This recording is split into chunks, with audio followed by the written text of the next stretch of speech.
sa pagsabog ng new metal noong late 90s at pananatili ng mga ito sa mainstream hanggang 2003 o 2004, nakarinig tayo ng mga kantang ika nga ay kumpleto sa Ricardo. Pinagsama-sama ba naman ang iba't ibang genre tulad ng heavy metal, alternative, grunge, hip-hop, funk at iba pa. Mga awiting minsan ay mabagal, tapos biglang may magra-rap at sisigaw na animoy isang diablo. Kaya naman pag pinatugtog mo ito sa bahay, eh siguradong kagulo na, lalo na kung ayaw ng ating mga nanay ng mga musikang maiingay.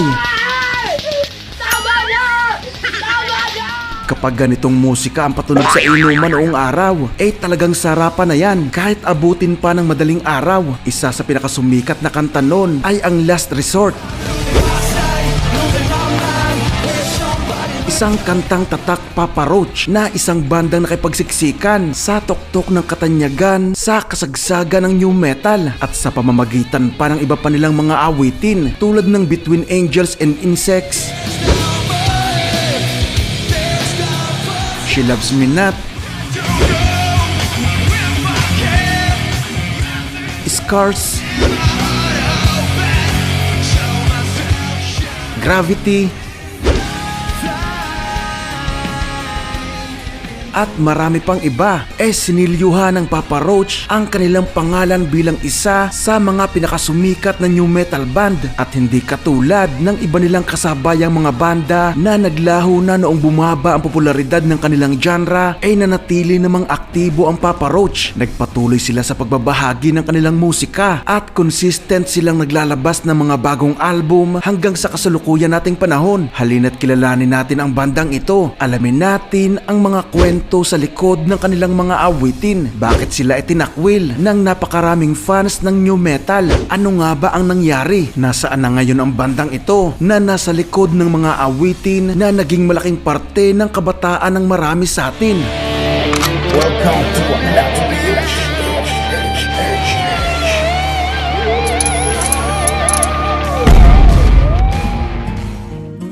Nagsimula ang lahat sa Vacaville High School sa Vacaville, California noong January 1993. Nagkasama sa isang football team sina Jacoby Shaddix at Dave Buckner na nagkataong parehas mahilig sa rock music at parehas ding may kagustuhan na maging parte ng isang banda. Isang araw na nagsimula ang kanilang varsity football camp ay umuwi na ang dalawa at kalaunan ay bumuo na nga lang sila ng isang banda. Tumayong bokalista si Jacoby, samantalang sa drums naman si Dave. Sumali sa kanila ang rhythm guitarist na si Ann Mikolajic, trombonist na si Ben Luther at bassist na si Will James. Unang suhestyon ni Dave Buckner ang pangalang Papa Gato para sa banda, na nagkataon namang Papa din ang tawag sa lolo ni Jacoby Shaddix na si Howard William Roach Sr. Kaya para magbigay ng tribute dito ay napagkaisahan na lang na gamitin na lang ang pangalang Papa Roach. Pero sa kanilang mapait na pagkatalo sa isang school talent show ay umalis na din agad sina Ben Luther at Ann Mikolajic. Tugtugin ba naman nila mga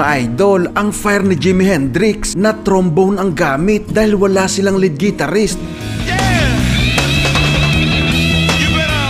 Hindi kasi sumali agad sa kanila ang lead guitarist na si Jerry Horton dahil ayaw nitong sumali sa banda na may trombone player. Sumali na lang ito dahil sa pangungulit sa kanya ni Jacoby araw-araw. Sa karagdagan ni Jerry Horton ay naging malinaw na sa banda ang kanilang direksyon, kung anong genre ang gusto nilang tahakin. Mula noon ay sinikap na ng bandang hasain ang kanilang mga talento at tumutugtog na sila sa kung saan-saan, kahit madalas ay pinipeke nila ang kanilang mga ID para lang makatugtog sa loob ng mga bars. Sa ganitong paraan mga idol ay unti-unti na nga silang nakakabuo ng kanilang fanbase. Dito na rin nagpalit si Jacoby Shaddix ng alias na Kobe Dick, na inspired naman sa pangalan ng bus na kanilang ginagamit sa malalayong tugtugan. Pero kalaunan ay bumalik din agad siya sa paggamit ng kanyang tunay na pangalan dahil ang laswa o mano kapag ini-interview siya ng mga reporter. I just remember reading all the interviews and it would say, Dick says, and I'm all, I'm good with that. How about we just go with my birth name, you know what I'm saying? Way cooler, Jacoby Dakota Shaddix.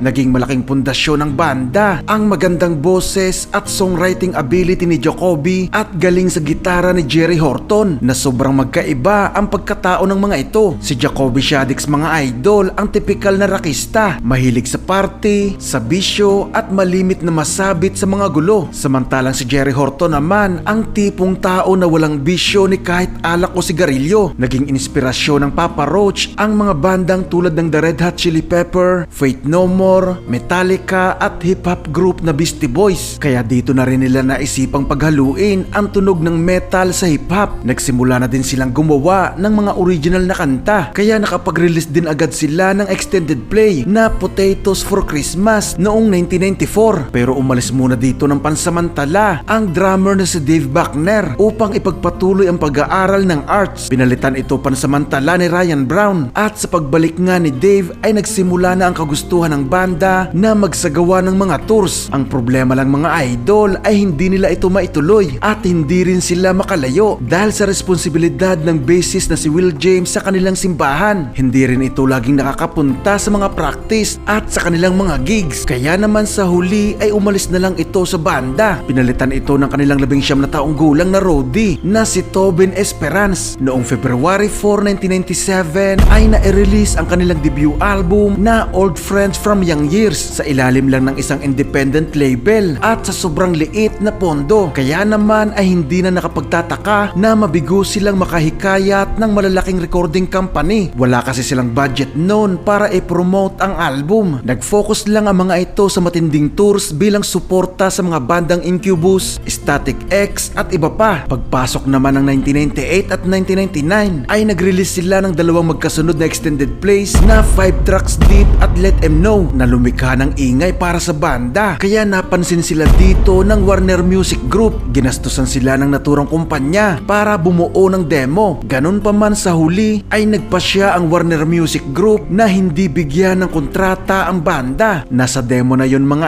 idol ang mga awiting Last Resort, Broken Home at She Loves Me Not. Kaya kinabukasan ay agad silang sinalo ng record label na DreamWorks Record na tumulong sa kanilang mailabas ang pangalawang album at debut sa isang major record label. Tinawag nila itong Infest na na-release noong April 25, 2000. Andito ang mga singles na Last Resort, Broken Home, Between Angels and Insects at Dead Cell.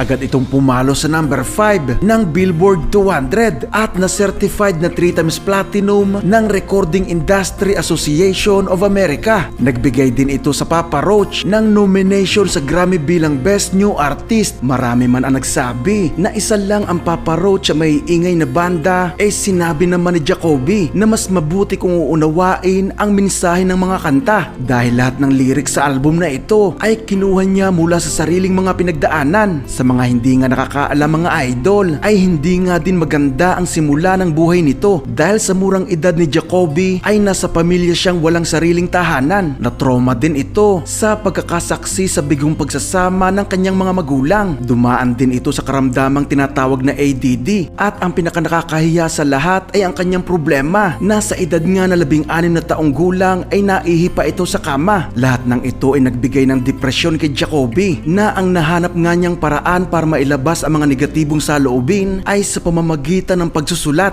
Ginagawa niya itong kanta para magbigay ng liwanag sa mga kabataan na katulad niya ang pinagdadaanan. At dahil na nga rin sa dami ng nakaka-relate sa kanilang mga kanta ay unang album pa nga lang mga idol ay napapasama na agad ang Papa Roach sa malalaking mga tours na kasama ang iba pang sikat na banda tulad ng Limp Bizkit, Linkin Park at maging ang rapper na si Eminem. Nasundan ito ng album na Love Hate Strategy noong June 18, 2002 kung saan naman kabilang ang mga singles na She Loves Me Not at Time and Time Again. Mga singles na katunog ng mga kanta sa sinundang album, pero mas nag-focus na ang Papa Roach sa album na ito sa pagkanta ng medyo bawas na ang rap. Hindi man ito naabot ang laki ng benta ng sinundang album na na-certified na lang bilang gold, ay pumalo naman ito sa number 2 ng Billboard 200 at number 1 naman sa UK Rock and Metal Albums. Noong August 31, 2004 ay na-release naman ang album na Getting Away with Murder kung saan tinanggal na ng banda ng tuluyan ang pagrarap na medyo sumakto lang naman ang adjustment ng Papa Roach dahil kung isa kang tunay na fan ng new metal siguradong alam mo na bumaba na ang popularidad ng new metal sa panahon na yon. Pero ganun pa man mas lumakas naman dito ang benta ng Papa Roach na na-certified pa nga na platinum ang album na ito sa tulong yan ng kantang Scars.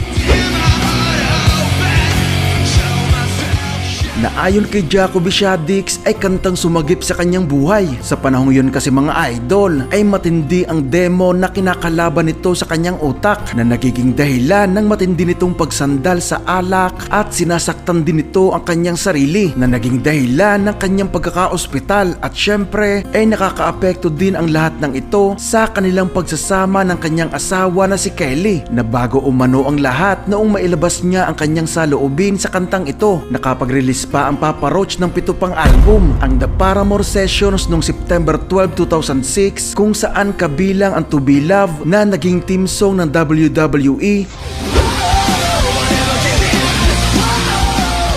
Pero nasundan na yun ang anunsyo noong April 25, 2007 na hindi na umano makakasama sa mga tours ang drummer at founder na si Dave Buckner dahil may inaayos umano ito na sariling problema. Dahil dito ay pinalitan muna ito ng drummer na si Tony Palermo na pinagkatapusan mga idol. Ito na ang naging opisyal na drummer ng banda. Tuluyan ang umalis si Buckner na inanunsyo ng banda noong January 28, 2008. Nasundan na ito ng mga album na Metamorphosis noong March 24, 2009, The Connection noong October 2, 2012, Fear noong January 27, 2015, Crooked Teeth noong May 19, 2017, Who Do You Trust noong January 18, 2019, at ang kanilang pinakahuling album so far na Ego Trip noon lang April 8, 2022. Hindi katulad ng ibang kasabayan nilang banda mga idol, makikita nga nating nagpatuloy ang Papa Roach sa paglikha at pagbabahagi ng kanilang mga bagong musika kahit nga nasa panahon na tayong sobrang hina na ng kinikita at bentahan sa albums. Isabay mo pa sa panahon na K-pop na ang gusto ng mga kabataan, kaya mararamdaman mo talaga sa Papa Roach ang matinding dedikasyon ng mga ito sa kanilang ginagawa. Sa kabuuan mga idol ay mayroon na silang 12 studio albums, isang live album, 2 compilation albums, isang video album, 52 music videos, 9 na extended plays at 39 na singles. Maraming new metal fans ang medyo nagalit at umayaw sa Papa Roach dahil bukod sa tahas ang sinabi ng banda na ayaw nilang mapasama sa kategorya ng naturang genre, literal din silang lumayo sa tugtugang new metal. Ganun pa man sa huli ay sinabi naman ng bokalista ng Papa Roach na si Jacoby hindi na rin umano masama na mabansagan bilang isa sa mga haligi ng new metal. After all mga idol, ang kanta nilang Last Resort ang isa sa pinakamalaki at pinakasumikat na kanta sa tugtugang ito.